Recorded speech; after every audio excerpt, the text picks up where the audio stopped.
പച്ചപ്പിൻ്റെ നടുവിൽ ഉയർന്നു നിൽക്കുന്ന ഒരു പാറ. മേഘം അടങ്ങിയ ഒരു വൈകുന്നേര സമയം സൂര്യനെ യാത്രയാക്കാൻ ഞങ്ങളിന്ന് പോകുന്ന ഒരു സ്ഥലമാണ് ശാസ്താംപാറ. ഇവിടെ നിന്നാൽ നിങ്ങൾക്ക് തിരുവനന്തപുരം സിറ്റിയുടെ ഒരു ഭാഗം മുഴുവൻ കാണാൻ സാധിക്കും. പച്ച പുതച്ച മലകൾക്കപ്പുറമാണ് നിങ്ങൾക്കത് കാണാൻ സാധിക്കുക. അപ്പോൾ ശാസ്താംപാറയുടെ വിശേഷങ്ങളിലേക്ക് നമുക്ക് പോകാം.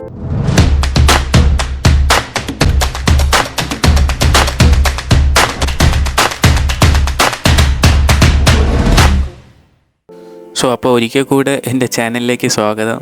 കുറേ കാലത്തിന് ശേഷം, അതായത് കുറേ ഏകദേശം ഒരു 6 മാസത്തിന് ശേഷം, ഒരു 5-6 മാസത്തിന് ശേഷമാണ് ഈ ചാനലിലൊരു വീഡിയോ വരുന്നത്. കരിയറിൻ്റെ കുറച്ച് തിരക്കുകളും ബിസിയൊക്കെ ആയതുകൊണ്ട് എനിക്ക് വീഡിയോസ് എഡിറ്റ് ചെയ്യാൻ സമയം കിട്ടുന്നില്ല. ഞാനിപ്പോഴും ഇൻസ്റ്റാഗ്രാമിൽ റീൽ ഇടുന്നുണ്ട്, പക്ഷേ യൂട്യൂബ് വീഡിയോ മിനിമം ഒരു 15 മിനിറ്റെങ്കിലും ഉള്ളതുകൊണ്ട് അതിൻ്റേതായ എഡിറ്റിംഗ് സമയവും റെക്കോർഡിങ്ങും ഒക്കെ ചെയ്യണമെന്നുള്ളതുകൊണ്ട് എനിക്ക് വീഡിയോ അധികം ഇടാൻ സമയം കിട്ടുന്നില്ല. ഇനി മുതൽ വേറെ ഒന്നുമില്ല, എനിക്ക് ഒറ്റ ആഗ്രഹമുള്ള മാസത്തിൽ 2 വീഡിയോ എങ്കിലും നിങ്ങൾക്ക് ഇടണമെന്നുള്ളത്. അത് ഇനി തൊട്ട് ഇടാൻ ശ്രമിക്കാം. അപ്പം യാത്രകൾ ചെയ്യുന്നതും കുറവാണ് സത്യം പറഞ്ഞാൽ. ഇപ്പോൾ പണ്ടത്തെ പോലെ യാത്ര ചെയ്യാൻ സാധിക്കുന്നില്ല. അതുകൊണ്ടും കൂടെയാണ് കണ്ടൻറ്റിന്. പിന്നെ ഞാൻ വിചാരിച്ചു ഇത് വേറെ കണ്ടൻറ്റൊക്കെ ഇടാമെന്ന് വിചാരിച്ചു. പിന്നെ വിചാരിച്ചു വേണ്ട, ഇതൊരു പക്ക ട്രാവൽ ചാനലായിട്ട് തന്നെ പോകട്ടെ. നമുക്ക് പോകുന്ന കൊച്ചു യാത്രകൾ നമുക്ക് ഇതുപോലെ വീഡിയോ ആക്കി ഇടാം. അപ്പോൾ ഇന്ന് നമ്മൾ ഈ മണ്ണിട്ട പാതയിൽ കൂടെ പോകുന്നത് നമ്മുടെ സ്ഥിരം സ്പോട്ട്, ആദ്യത്തെ വ്ളോഗും അല്ലാതെ എൻ്റെ സ്ഥിരം ഒരു ഈവനിങ് സ്പോട്ടായ ശാസ്താംപാറയിലോട്ടാണ്. തിരുവനന്തപുരത്തെ വിളപ്പിൽ എന്ന് പറയുന്ന ഒരു പഞ്ചായത്ത് സ്ഥിതി ചെയ്യുന്നൊരു പാറയാണ്. അവിടെ നിന്നാൽ നമുക്ക് ദൂരെ ഏകദേശം 18 കിലോമീറ്റർ തിരുവനന്തപുരത്ത് നിന്ന് നമുക്ക് യാത്ര ചെയ്യാനുണ്ട്. ആ 18 കിലോമീറ്റർ അപ്പുറമുള്ള തിരുവനന്തപുരം നഗരത്തിൻ്റെ ഒരു ഭംഗി അവിടെ നിന്നാൽ കാണാൻ സാധിക്കും. അപ്പോൾ നമ്മളിതാ നമ്മുടെ സ്ഥിരം ആദ്യത്തെ വ്ളോഗിലൊക്കെ കാണും പോലെ ഈ റബ്ബർ തോട്ടമൊക്കെ എപ്പോഴും നമ്മൾ വരുമ്പോൾ നിർത്തുന്ന ഒരു സ്പോട്ടാണ്. പക്ഷെ ഇന്ന് നിർത്തുന്നില്ല, അവിടെ നിർത്തിയിട്ടൊന്നുമില്ല. നിങ്ങൾക്ക് ആദ്യത്തെ വ്ളോഗ് കണ്ടിട്ടുള്ളവർക്ക് അറിയായിരിക്കും. പിന്നെ ഇവിടെ ഇപ്പോൾ എന്തോ കൺസ്ട്രക്ഷൻ്റെയൊക്കെ ഇത് വരുന്നുണ്ട്. ഇതെന്താണെന്ന് മനസ്സിലായിട്ടില്ല. ടർഫല്ലെന്ന് തോന്നുന്നു. എന്തോ ഒരു കൺസ്ട്രക്ഷൻ വർക്ക് നടക്കുകയാണ്. ആകെ പൊടിയും പടലുമായിട്ട് കിടക്കുകയാണ്. റോഡ് കാണാനില്ല, അതാണ് ഒരു കോമഡി. നമ്മൾ ഇവിടെ നിന്ന് റൈറ്റിലോട്ട് തിരിയാണ്. നേരെ പോയാൽ എനിക്ക് തോന്നുന്നത് ട്രിവാൻഡ്രം സൈഡിലോട്ട് പോകും. നമ്മൾ കിള്ളി വഴി കയറി വന്നുകൊണ്ട് ഇവിടെ നിന്ന് റൈറ്റ് തിരിയാണ്. ഇവിടെ നിന്ന് ഇനി കുറച്ച് ദൂരമേ ഉള്ളൂ. എനിക്ക് തോന്നുന്നത് 3 കിലോമീറ്ററായിട്ടേ കാണുള്ളൂ റബ്ബർ എസ്റ്റേറ്റിൻ്റെ അകത്തൂടെ.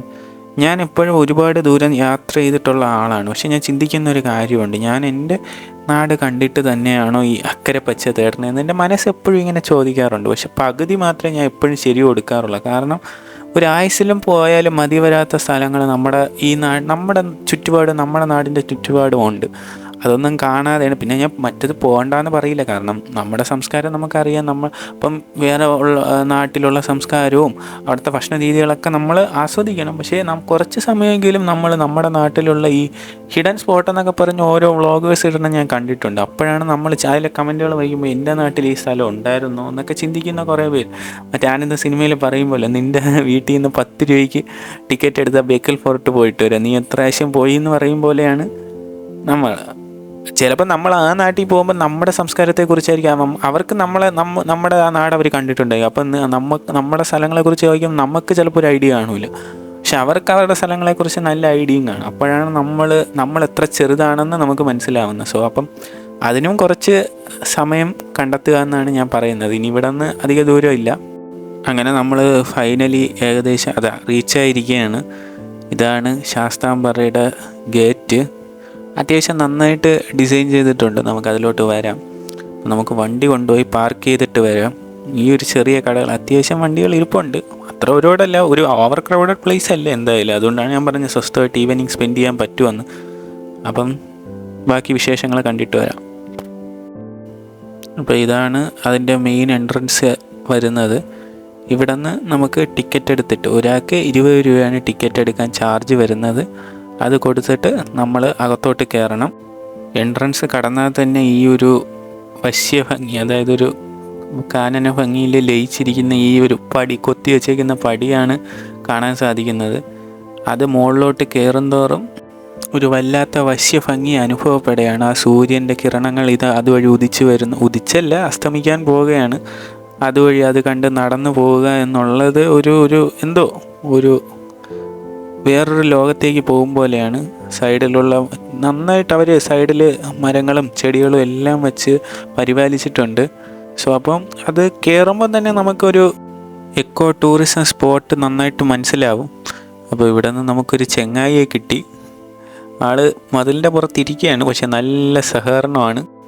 അതുകൊണ്ട് അതിൻ്റെ കുറച്ച് നല്ല ഫ്രെയിംസ്, ക്ലോസപ്പ് ഷോട്ടും എല്ലാം നമ്മൾ പകർത്തി. ആൾ പാവമാണെന്ന് തോന്നുന്നു. സോ അപ്പോൾ അവിടെ നിന്ന് നമ്മൾ ഇനി മുകളിലോട്ട് കയറുകയാണ്. വീണ്ടും കുറച്ചുകൂടെ പാറയുള്ള സ്ഥലത്തോട്ടാണ്. പാറയിൽ കൊത്തിയെടുത്ത കല്ലുകളൊക്കെ നമുക്ക് കാണാം. ഇനി അങ്ങോട്ടാണ് കയറി പോകേണ്ടത്. ഇവിടെ ഒരു ഫെൻസിങ് ഒക്കെ ഉണ്ട്. എനിക്ക് തോന്നുന്നത് രാത്രി ആൾക്കാരുടെ ശല്യം ഉണ്ടെന്ന് തോന്നുന്നു. അപ്പോൾ അവിടെ നിന്ന് നമ്മളിത് മുകളിലോട്ട് കയറുകയാണ്. ഇത് പാറയിൽ കൊത്തിയെടുത്ത കല്ലായിട്ടാണ് എനിക്ക് തോന്നുന്നത്. സോ നമ്മൾ മുകളിലോട്ട് കയറിക്കൊണ്ടിരിക്കുകയാണ്. കുറച്ച് രസകരമായ കാര്യങ്ങൾ പറയാൻ വേണ്ടിയാണ്. ഇവിടെ പാറകളിലെല്ലാം മിക്കതും നമ്മുടെ ചെറുപ്പക്കാരുടെ കലാവിരുദ്ധകൾ കാണാൻ സാധിക്കുന്നുണ്ട്. അവരുടെ പ്രണയ സംഭാഷണങ്ങളും എല്ലാം അതിലുണ്ട്. അപ്പോൾ ഇതൊരു വേണമെങ്കിൽ ഒരു തമാശയ്ക്കൊരു മിനി ഓയായിട്ട് നമുക്ക് ഈ സ്ഥലത്ത്, എനിക്കറിയത്തില്ല, വേണമെങ്കിൽ ഡിഫൈൻ ചെയ്യാം. സോ അതാണ്. അപ്പം ബാക്കി വിശേഷങ്ങൾ നമ്മൾ കാണുകയാണ്. ഇവിടെ ഒരു കഫറ്റേരിയ ഉണ്ട്, പക്ഷേ അത് ഇപ്പോൾ പ്രവർത്തനമില്ല. പക്ഷേ ഞാൻ കഴിഞ്ഞ പ്രാവശ്യം വന്നപ്പോൾ പ്രവർത്തനമായിരുന്നു എന്നാണ് എനിക്ക് തോന്നുന്നത്. ഇവിടെ നിന്നുള്ളൊരു വ്യൂ, നമ്മളൊരു 80% കയറിയപ്പോൾ ഉള്ളൊരു വ്യൂ ഇതാണ്. ഇവിടെ നിന്ന് കുറച്ച്, ഇതൊരു ലോ മീഡിയം എന്ന് വെച്ചാൽ അത്രയും ലോ മീഡിയം ഒരു ഹൈക്കാണ്, വലിയൊരു ഹൈക്കൊന്നുമല്ല. അപ്പം ഇനി കുറച്ച് മുകളിൽ ഒരു സ്റ്റെപ്പ്, ഒരു എന്തോന്ന് 3 സ്റ്റേജസിൽ ഒരു സ്റ്റേജ് കൂടെ കയറി കഴിഞ്ഞാൽ മുകളിലോട്ടുള്ളൊരു വ്യൂവിലെത്തും. സോ ഇതാണ് ഇവിടെ നിന്നുള്ളൊരു വ്യൂ.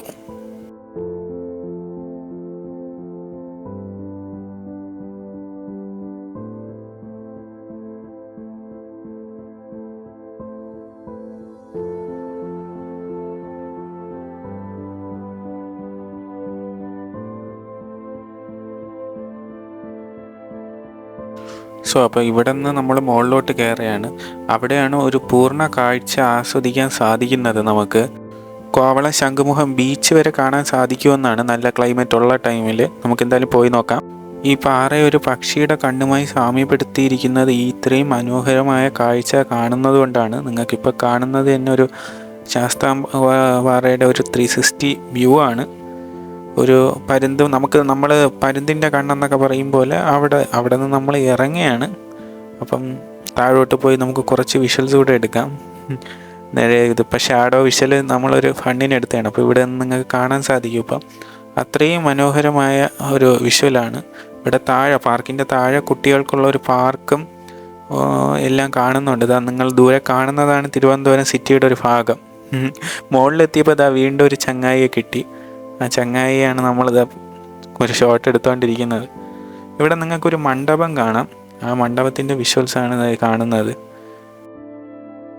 ഇവിടെ നിങ്ങൾക്കൊരു ചെറിയൊരു അമ്പലവും നിങ്ങൾക്ക് കാണാൻ സാധിക്കുന്നതാണ്. അത് അസ്തമയ സൂര്യൻ്റെ കിരണങ്ങളേറ്റ് അങ്ങനെ അങ്ങ് നിൽക്കുകയാണ്. അതിൻ്റെ 1-2 ഷോട്ടുകൾ നമ്മൾ എടുത്തു. അതിമനോഹരം എന്ന് പറഞ്ഞാൽ അതിമനോഹരമാണ് ഇതെല്ലാം കാണുമ്പം.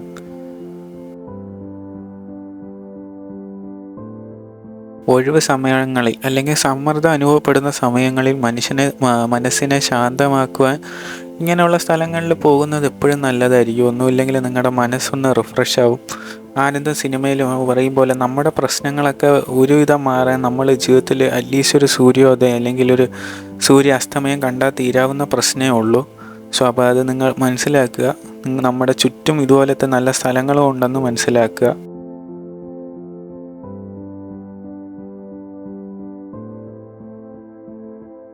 ശാസ്താംപാറയിൽ നിന്നുള്ള യാത്രയുടെ വിശേഷങ്ങൾ ഇവിടെ അവസാനിക്കുകയാണ്. പക്ഷേ യാത്ര ഒരിക്കലും അവസാനിക്കുന്നില്ല. ഇവിടെ ഓരോ പ്രാവശ്യം വരുമ്പോഴും നമ്മളെ തന്നെ നമ്മളെ തേടിക്കൊണ്ടേയിരിക്കും.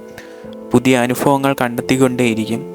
അങ്ങനെ കണ്ടെത്താൻ വേണ്ടി വീണ്ടും ഒരു യാത്രയിൽ കാണുന്നത് വരെ നിങ്ങളെല്ലാവരും സുരക്ഷിതരായിരിക്കുക. Stay safe and by.